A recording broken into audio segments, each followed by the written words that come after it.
Assalamualaikum warahmatullahi wabarakatuh. Ketemu lagi dengan saya Waskito ya, di channel yang membahas tentang properti ini, Aset Solusi Channel.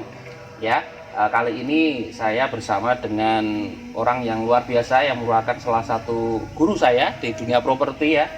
Beliau namanya Bapak Hadi Sungkowo. Ya, beliau udah belasan tahun di dunia properti dan sekarang beliau membuat usaha properti sendiri sebagai owner dari Royal Kafling ya, Royal Kafling. Pak Hadi, bagaimana kabarnya? Assalamualaikum warahmatullahi wabarakatuh. Waalaikumsalam warahmatullahi wabarakatuh. Alhamdulillah Pak Waskito. Ya, luar biasa ya, kemarin saya sempat diajak jalan-jalan sampai ke Gunung Kidul dengan Pak Hadi ini, melihat lokasi dari Royal Kafling yang luar biasa ya. Oh, luar biasa, visinya luar biasa ya. Kali ini mau saya gali lagi nih, apa sih yang dalam pikiran Pak Hadi itu, bagaimana tentang properti itu. Tapi sebelum lebih lanjut lagi, saya pengen tahu juga dulu Pak Hadi ini, untuk menurut Pak Hadi ini pasca pandemi ini bagaimana sih untuk investasi properti itu? Ya, terima kasih Pak Waskito. Jadi secara dari sisi properti, pandemi ini ya tentu sebenarnya semua bidang terdampak. Iya. Tapi dari sisi properti sendiri itu ada dua kategori. Kategori middle up, di mana itu adalah properti yang kategori properti mahal. Kemudian properti middle low, yang properti yang harganya menengah ke bawah lah, gitu. Jadi secara dampak untuk properti yang middle up tentu ya sangat terdampak, karena orang lebih condong untuk bagaimana supaya mempertahankan hidup dulu dibanding untuk mengeluarkan uang dalam jumlah yang besar. Jadi pegang cash lebih penting ya. Iya. Itu. Kondisi saat ini cash is king. Betul sekali. Itu sangat sering kita dengar ya waktu pandemi kemarin ya. Ya, memang kerasa betul ya di masa pandemi ya Pak ya. Sangat kerasa. Oke. Tapi alhamdulillah sendiri kita memang memfokuskan pada properti yang middle low, kategori bisa investasi atau beli rumah, beli tanah. Yang kategori itu yang kategori masih terjangkau, sehingga terdampak, ya pasti terdampak, cuman tidak seperti properti yang middle up seperti itu. Oke. Mungkin yang maksud middle itu apa ini ya, mereka lebih banyak untuk dipakai sendiri mungkin ya.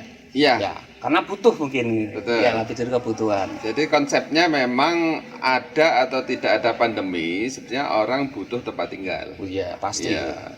Jadi karena konsep dari awal bahwa bumi kita ini dari nenek moyang kita, Nabi Adam, Siti Hawa dulu, ya seperti ini saja. Cuman dari penduduknya dari orang dua, sekarang kalau dari data statistik ada hampir 7 miliar. 7 miliar. Nah, 7 miliar itu kan orang yang butuh tempat tinggal semua.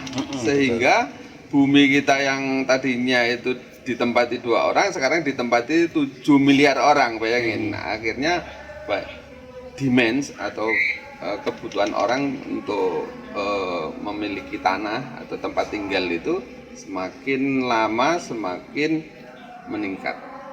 Ya. Karena memang yang menjadi patokan adalah mereka butuh untuk tempat tinggal ya. Ya. Jadi ya nggak punya ya dia punya supaya punya rumah ya Pak ya. Iya betul sekali. Ya. Oke, kalau ini Pak, untuk ini kan Royal Kafling ini banyak kan di Jogja, malah masih di Jogja semua ya Pak ya. Iya. Kawasan Jogja. Nah, untuk Jogja sendiri tuh gimana sekarang kondisinya? Ya, untuk Jogja, kalau sekali lagi kita lihat data statistik bahwa Jogja ini termasuk adalah kota yang paling besar orang menjadi jujukan orang untuk tinggal di Jogja, sehingga permintaan untuk properti Jogja ini ya selalu naik. Iya. Kalau kita lihat bahkan setiap tahun penduduk Jogja atau orang-orang Jogja atau luar Jogja yang orang luar Jogja yang menyerbu Jogja ini semakin banyak saja. Iya. Karena Jogja kota pelajar. Itu kota pelajar. Kuliah di Jogja, Iya. nyaman di Jogja, Tinggal menetap Jogja. di Jogja. Iya. Ya, Orang luar Jogja mendengar cerita tentang Jogja, pingin menyekolahkan anak Jogja, akhirnya pingin punya properti di Jogja juga. Iya. Padahal Jogja ini termasuk provinsi yang kecil, Kecil betul. tapi animonya begitu besar sehingga ya bisa dikatakan harga tanah di Jogja tidak akan pernah turun. Iya. Iya. Memang seperti itu ya. Kalau Iya. pengalaman saya dulu, saya juga kuliah di Jogja kan itu kan. Iya. Dulu waktu awal-awal kuliah tuh daerah Mbabarsari, Iya. sepi. Iya. Sekarang luar biasa. Kalau sore terutama macet luar biasa Iya. sana ya Pak ya. Kemudian Condong Catur dulu juga Betul. sepi. Sekarang udah seramai itu. Kita lihat sendiri di area sini yaitu ada kampus UMY Iya. di Taman Tirto ini ya. Kalau kita lihat tahun 90-an itu waduh sepi sekali di sini. Iya. Bahkan tanah ketika itu mungkin masih seratusan ribu lah gitu. Sekarang bahkan sudah mahal sekali. Iya. Ya. Ya, kalau ini kan jalur yang deket sini itu kan jalur ke tempat mertua saya. Mertua saya kan di daerah Galur ya Pak ya. Iya. Kadang kita lewat sini. Dulu ketika awal-awal ya masih agak ya kesannya desa lah memang gitu. Cuma tadi saya perhatikan kanan kiri kafe-kafe bermunculan ya. Perumahan-perumahan gede luar biasa ya Iya. perkembangannya. Iya. Luar biasa Jogja. Iya. Apalagi area-area yang itu dekat kampus. Buat kampus betul. Wah, Betul. iya. Nah sekarang juga kayaknya ada beberapa perguruan tinggi seperti UGM, UNY, UI itu kayaknya mulai mencari lahan-lahan baru ya Pak ya? Iya. Ya. Nah, ini istimewanya Jogja. Jadi Jogja itu sendiri bisa dipetakan untuk area-area, Om. Kalau untuk sisi properti ya. Kita mungkin area kota dan Sleman. Itu area yang menurut saya sudah kategori menuju titik jenuh. Titik jenuh ini dalam arti properti di kota dan Sleman ini termasuk paling tinggi di antara kabupaten lain. Iya. Sehingga peta berikutnya untuk pemetaan untuk properti sendiri itu bergeser ke arah Jogja Barat. Jogja Barat dulu mungkin juga area yang bagi investor itu kurang dilirik. Jogja Barat, kemudian ke selatan ada Bantul, kemudian ke selatan lagi ada Gunung Kidul. Gunung Kidul atau Jogja lantai 2 itu. Itu termasuk area-area yang dulu para investor itu kurang melirik. Tapi dengan adanya perkembangan ke depan yang saya rasa itu akan jadi magnet-magnet kawasan yang akan meledakkan area-area situ. Itu menurut saya jadi alternatif. Ya. Karena apa? Saat ini pun harga-harga masih sangat terjangkau. Oke. Jogja Barat misalkan. Nah, nanti ini kita lihat Grand Design Jogja ya. Grand Design Jogja sendiri itu dengan adanya Jogja International Airport atau YIA itu yang pindahan dari Adi Sucipto ke sana, itu yang daerah yang area-area yang dulu kayaknya sepi, sekarang sudah ramai sekali. Kemudian kalau Pak Waskito ke sana itu sekarang hotel-hotel sudah mulai menjamur di sana. Betul. Hotel-hotel berbintang. Kemudian di sana juga ada kampus-kampus pengembangan dari UGM. Ya di Wates ya Pak ada UGM ya. Oke. Itu sekolah vokasi di UGM. Kemudian ada UNY. UNY juga ada. Sudah ada. Sudah cukup lama UNY. Dan sekarang kampus-kampus swasta juga sudah mulai mau mengembangkan area sana. Ya, jadi mulai banyak yang tidak terfokus lagi di tengah kota Jogja ya. Sekarang Iya. mulai ke pinggir-pinggir. Sekarang mulai pinggir. Kemudian nanti belum lagi nanti ada akses tol yang Betul, menghubungkan Solo Jogja arah YIA. Nanti tembus ke barat. Kemudian Jogja, Bawen, kemudian Semarang ada. Oke. Berarti itu kemungkinan yang paling cepat itu kan biasanya ya kalau tol itu adalah sekeliling pintu tolnya itu. Iya. Kalau pintu tol tuh ngomong kalau di daerah Jogja Barat itu pintu tolnya mana aja Pak? Pak? Nanti ada sekitar ini Ring Road Barat ada Westlake itu, kemudian itu ada exit tol, kemudian di Sentolo ada, kemudian di Pengasih ada dekat alun-alun. Sepertinya Royal Kaving juga ada unit di daerah Sentolo ya? Ada ya Pak? Ada, ya. Oke, luar biasa. Iya. Nah, ini juga itulah pentingnya yang saya merasa sendiri bahwa namanya magnet kawasan tuh Iya. perannya luar biasa ya Pak ya. Iya. Dengan ada YIA langsung menjamur, dengan Iya. ada kampus langsung menjamur. Iya. Itu selain di daerah Wates ya, tadi ada Iya. GM Wates, itu mana lagi Pak selain itu? Nah, itu. Tadi kita ngomongkan Grand Design Jogja, area Jogja Barat. Belum lagi kita ke arah Bantul. Bantul juga sudah mulai perkembangan infrastrukturnya sudah luar biasa. Kemudian dari Bantul nanti ada akses ke arah Jogja Lantai 2 atau Wonosari, gitu. Itu ada JJLS yang sekarang sudah hampir terhubung. Sekarang sudah memasuki kurang lebih 80-90% gitu. Jadi kemungkinan besar di tahun ini sudah beroperasi. Sehingga kalau itu beroperasi, nanti akses ke Wonosari menjadi lebih bagus. Belum lagi nanti antara Bokoharjo itu kan ada exit tol dari Wedomartani ya, nanti ke ada exit tol, kemudian arah Gading, ini ada jalan penghubung dari Jogja ke Lantai 2 juga, sehingga akses ke Wonosari tidak terfokus pada jalan yang selama ini dilalui, jalan Piungan Bukit Patuk itu, Patuk, ya. yang selama ini selalu kalau kondisi-kondisi liburan, wah sangat macet. Ya, sempit dan menanjak. Menanjak, macet, jadi itu, waduh, termasuk pusat keruwetan untuk menuju Wonosari. Tapi dengan adanya 3 akses jalan yang dibuka, itu tadi JJLS, kemudian Bokoharjo Gading, ya. itu insya Allah nanti akan terurai kemacetan. Iya.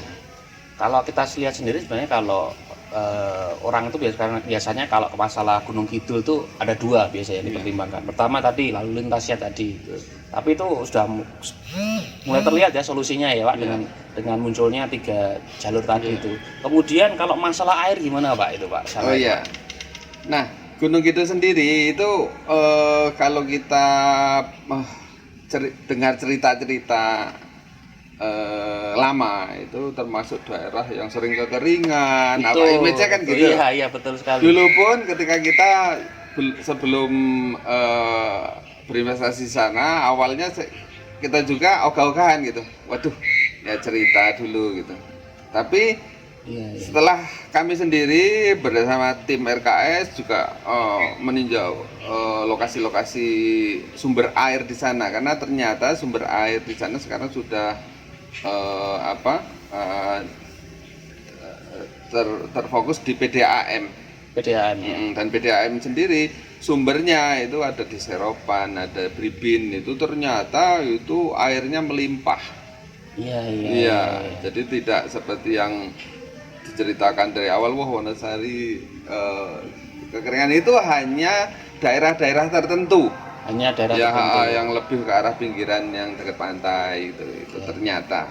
Sehingga image orang tentang wah sering kekeringan itu sebenarnya hanya daerah-daerah tertentu. Jadi sekarang kalau daerah Gunung Kidul sekarang berarti sudah tercover dengan PDAM ya? Iya, airnya melimpah insya Allah. Dan sekarang Gunung Kidul sendiri dengan adanya ada kampus baru yang pengembangan dari UNY ya, UNY Wonosari, itu sekolah vokasi. Dari daerah mana itu Pak? Daerah Semanu. Daerah Semanu. Nah, itu juga proyeksinya ke depan kalau nggak salah itu nanti menampung sekitar 5.000 sampai 6.000 mahasiswa. Bayangin Pak Waskito kalau itu nanti sudah beroperasi penuh. Saat ini sudah beroperasi. Sudah beroperasi? Ya, beroperasi, tapi yang gedung jadi baru 1. Ini pembangunan gedung kedua. Dan kalau Pak Waskito ke sana, kemarin kita sempat ke sana ya. Iya, betul. Jadi sudah mulai ada aktivitas kampus. Iya. Ketika saya sana, kesan saya itu kan kampus di tengah mohon maaf ya, di tengah perkampungan yang Iya. terpencil seolah-olah Iya, begitu. iya. Bayangkan Kak, saya ini ada kampus berdiri pasti butuh yang namanya kos-kosan, Iya. butuh yang namanya warung, Iya, butuh yang betul. namanya mungkin laundry sebagainya. Ini pasti tumbuh ini, Mm. pasti tumbuh kawasan sini. Kita proyeksikan pokoknya area Semanu itu nanti luar biasa sekitar kampus itu, karena kampusnya begitu besarnya. Belum lagi kampus-kampus lain dari beberapa cerita ya sudah mulai pembebasan lahan di sana, pengen mengembangkan di sana. Iya betul sekali. Dan ini ya, kalau pertumbuhan hotel juga, ini kemarin ada hotel baru Santika Nah, ya, termasuk itu Santika karena itu juga. orang mau berinvestasi hotel di suatu daerah, kalau daerah itu perkembangannya nggak hebat, tentu mereka akan pikir panjang. Ide panjang betul. Nah, ini di Wonosari, di Logandeng itu sudah ada Hotel Santika, bahkan sudah beroperasi sekarang. Iya. Yang menarik lagi selain ini kan, Gunung Kidul itu kan pantainya luar biasa ya. Iya. Nah, dulu kan kita kalau mau ke area Gunung Kidul itu kalau dari Jogja kan 2 jaman gitu kan. Iya. Itu yang bikin orang kadang malas, apalagi lewat Patuk gitu luar biasa. Iya, betul. Nah, ini dengan adanya 3 jalur itu jadi nggak masalah sama sekali Pak ya. Wah, tidak masalah. Bahkan kalau ini dari info valid dari info valid dari termasuk notaris yang kita kerja sama sana, itu sudah banyak sekali investor dari luar Jogja yang berinvestasi di pesisir pantai itu. Pesisir pantainya. Iya, di pantainya. Pantainya. Jadi Wonosari itu pesisir pantainya sudah hampir habis itu. Bahkan di Panggang sendiri, di Panggang itu sudah direncanakan akan dibangun taman safari kalau nggak salah. Taman safari. Taman safari. Itu kalau nggak salah kurang lebih 50 hektar. Iya, jadi kalau orang wisatawan mau ke Jogja, kalau nggak ke Gunung Kidul rugi sekali gitu. Iya. Iya. Betul. Kan deretan pantainya yang ada Baron, Kukup. Wah, keren-keren situ. Tadi yang di UNY, tadi kembali ke Iya. UNY yang Gunung Kidul itu. Mm. Itu kalau Semanu ya Pak? Iya, ya? Semanu. Semanu itu kan kalau mau ke arah pantai Baron itu kan Iya. enak ya Pak ya? Enak. Jalurnya sudah lebar belum itu? Udah lebar semua. Udah lebar semua Iya. ya, udah bagus semua ya? Sekarang sudah alternatif ke pantai udah banyak sekali. Luar biasa. Iya. Sehingga Oke. akan memudahkan untuk berwisata ke pantai. Nah, ini masalahnya yang 3 ini juga jalur ini kan belum 100% jadi. Iya, Nah, berarti ini momentum yang pas bener nih. betul. Iya. Jangan sampai rugi. Ini luar biasa nih. Kemarin saya diajak Pak Hadi ke sana, lihat jalurnya, kita juga Iya. dilihatin jalur-jalurnya ini belum jadi, masih mentok gitu. Ini kalau udah jadi, wah Gunung Kidul ini rame bener ini. Makanya ini Pak Waskito, ini kesalahan atau gimana ya, boleh dikatakan kelemahan orang yang belum paham properti. Itu ngincernya biasanya properti-properti yang sudah berkembang. Padahal yang properti yang sudah berkembang itu secara harga pasti sudah mahal. Sudah mahal, betul. Nah, mereka yang punya feeling atau kategori investor, dia akan membidik daerah-daerah yang boleh dikatakan, kalau mungkin Pak Was kita lihat lokasi-lokasi kita sepertinya itu kan jauh dari kota, betul nggak? Betul. Sepertinya. Sepertinya ya. Nah, tapi yang namanya Jogja itu, Jogja kan kecil. Sepelosok-pelosoknya Jogja itu insya Allah ke depan ya pastinya akan tetap dahsyat. Udah iya. Ya, apalagi kita pun ketika mengembangkan sebuah kawasan kafling itu yang kita kunci-kunci yang kita pegang adalah daerah yang kita buka kafling itu memenuhi beberapa syarat supaya perkembangan area bagaimana, artinya kita beli lokasi yang dimana lokasi itu kalau kita beli nanti akan mendapatkan keuntungan berlipat. Potensi kenaikannya Berlipat. besar. Oke. Itu. Kunci yang pertama itu adalah dekat dengan apa? Pendidikan, pusat pendidikan. Karena Jogja nggak bisa lepas dari itu. Ya, dan kalau kita lihat lokasi-lokasi kita, insya Allah dimanapun di Kulon Progo atau Gunung Kidul itu mendekati kampus-kampus. Mendekati kampus, Ya. iya. Kemudian dari pusat bisnis, biasanya kapling-kapling kita nggak jauh dari pasar, dari fasum-fasos, itu nggak jauh. Oke. Ya. Ini Pak, saya dapat beberapa pertanyaan nih dari teman-teman. Ini mungkin keresahan banyak orang juga Pak. Ya. Ini Jogja ini kan menarik Pak. Dimana Jogja ini salah satu provinsi dengan upah minimum ya, itu yang termasuk terendah di Indonesia. Gitu. Cuman harga tanahnya kok naik terus gitu loh. Yeah. Kita yang teman-teman yang terutama tinggal di Jogja ini kan pasti ada kegalauan di situ kan. Nah, apalagi yang masih muda, keluarga baru itu. Ada tips nggak bagaimana yang keluarga muda ini yang biasanya juga penghasilannya belum terlalu besar karena baru mulai ya, baru awal-awal itu belum terlalu besar, bagaimana supaya nanti bisa punya rumah? Itu tipsnya bagaimana Pak? Ada nggak tips untuk itu? Ya, tipsnya ada beberapa.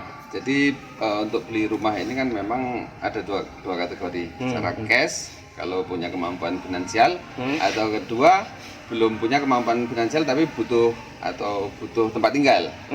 Khususnya bagi teman-teman yang kategori misalkan pasangan muda. Betul sekali. Atau boleh dikatakan kaum milenial. Iya. Milenial ini kalau dari data yang saya dapat itu semakin kesini semakin susah punya rumah kaum milenial itu. Kenapa Pak?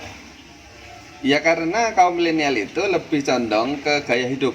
Iya betul sekali. Ya. Betul sekali. Budaya instan. Ya. Tidak ada program yang jelas. Iya. Jadi tips saya untuk teman-teman yang mempunyai kemampuan finansial terbatas tapi pengen punya rumah, yang pertama tipsnya ya jangan tunda-tunda. Karena yang namanya taruhlah gini, ada rumah yang kita sudah ditawari, sebenarnya kita mikir-mikir kapan ada, karena kita belum punya ini, atau misalkan kita punya dana sebenarnya tapi dana itu terbatas, akhirnya kita menunda, saya tak nabung dulu, keburu naik harganya ya. Ketika tanah atau rumah tadi taruhlah harga 100 juta, nggak kita beli sekarang karena kita udah nanti dulu nabung dulu.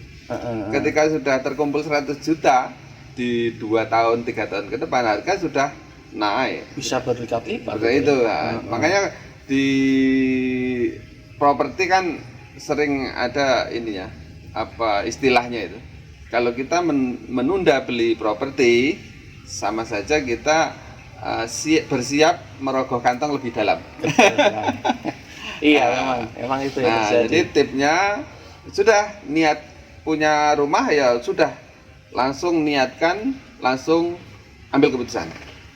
Dan jangan menunggu sesuatu yang ideal. Masing-masing kita biasanya punya yang namanya impian. Pak Waskito dulu waktu muda punya impian. Masih muda nih Pak. Oh, masih muda. Luar biasa ya. Kita hampir katakanlah kita lah ya. Dulu ketika masih kalau SMA, Bapak pengen punya rumah impian. Oke.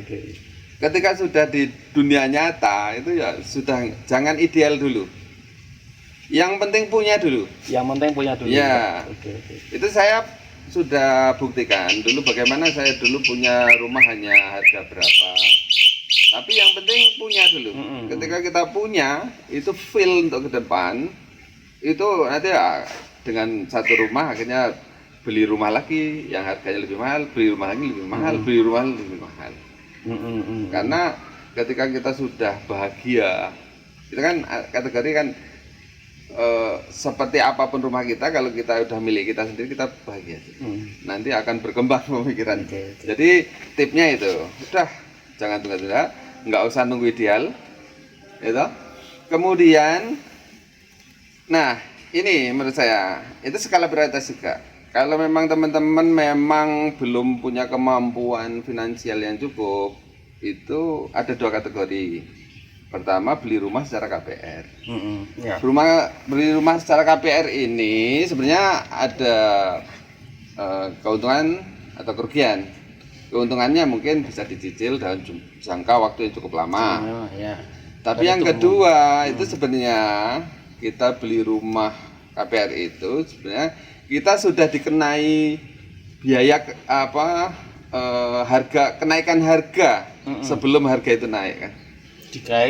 Kasih kenaikan harga di sebelum depan harga itu naik. Iya. Oke.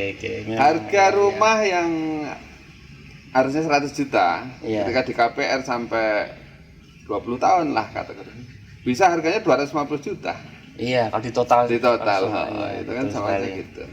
Jadi itu tadi menurut saya bisa KPR atau bisa juga ini yang cara menurut saya paling bijak ya. Gimana Pak? Kalau kita belum bisa beli rumah, tetap putuskan untuk ambil keputusan, tapi nggak usah rumah dulu. Terus? Beli tanahnya dong. Tanahnya ya. Oke. Beli tanah karena bagaimanapun yang ketika kita beli perumahan, rumah ya. Iya. Itu yang naik itu harga rumahnya atau tanahnya? Tanahnya. Betul. Tanahnya. Sedangkan kalau kita beli tanahnya dulu relatif yang tadinya misalkan kalau kita beli rumah itu 250 sampai 300 juta taruhlah paling sederhana. Tapi beli tanah dulu kan bisa kisaran 100 juta. Iya, oke. Bahkan ada yang 60 juta, kita masih ada tuh 60 juta. Nah itu nanti bisa kemampuan finansial kita berapa? Misalkan, ada uang 10 juta, 20 juta, oke. Sisanya bahkan ya cari dong yang pengembang yang dia bisa dicicil, tanahnya bisa dicicil. Oke. Termasuk Royal Kafling juga ya bisa ya. Oke. Kita ada. Ini solusi banget ini. Solusi ya. Banget ya. Jadi tipnya itu beli tanahnya dulu. Kemudian setelah itu ya karena kalau kita sudah ambil keputusan, biasanya kita ada the power of kepepet. Betul. Dibanding, makanya itulah orang yang punya target dengan orang tidak punya target beda. Tapi ketika kita sudah ambil keputusan untuk beli properti jedet berapapun harganya, otomatis energi kita kan marah gitu. Betul. Sehingga yang tadinya maaf ngomong kaum milenial itu kan banyak yang banyak menghabiskan waktu yang nggak ada guna menurut saya. Sering misalnya kongkow di kafe segala macam yang itu bukan menghabiskan uang sedikit. Sekali ke kafe aja berapa? Kopi 25.000, 25.000, bahkan mungkin bisa 100.000 kali. Boleh. Iya, kafe. Tapi dengan dia sudah memutuskan ini, otomatis kan dia belajar untuk disiplin betul. Keuangan. Ini jadi sengaja memaksakan diri kita untuk memaksakan. Karena kalau nggak dipaksakan, harga akan semakin naik, semakin kita tidak bisa beli. Nggak dapat malah ya. Nggak dapat. Ini masalahnya banyak nih. Yang paling sering tanya masalah ini kan biasanya keluarga muda itu kan biasanya cari mau di Jogja kota kok mahalnya luar biasa gitu kan. Terus ini apa yang harus saya lakukan dulu gitu kan. Itu jadi dilema banyak orang Pak itu Pak Ivan. Kalau beli properti tanah itu udah nggak usah pandang bulu mana daerah mana jauh apa enggak, itu sudah sejauh-jauhnya Jogja itu masih terjangkau. Jadi itu salah satu sebab kenapa Royal Kafling ini lebih fokus ke penjualan kafling nih Pak. Iya. Kita lebih ke arah sebetulnya awalnya itu ide kita untuk menjembatani bagaimana orang yang pingin punya rumah tapi masih punya kemampuan finansial yang terbatas. Iya. Dan kami sendiri ini sedikit promo ya. Iya, boleh silakan. Itu ada fasilitas kita beli kafling bisa diangsur. tanpa bank. tadi. Inti dari semua itu kan kita punya tanahnya dulu. Betul. Kita mau nabung tadi beli handle pintu, beli Tanahnya shower, belum segala ada, macam, tanahnya belum ada. Karena yang naiknya berlipat-lipat itu tanahnya. Bolehlah orang ngomong jauh sekarang, tapi coba lihat 3 sampai 5 tahun ke depan, itu jadi dekat sekali. Mereka akan jual properti dengan harga murah. Harga ya? Banyak obral lah, Banyak obral ya. banyak diskon, banyak ini.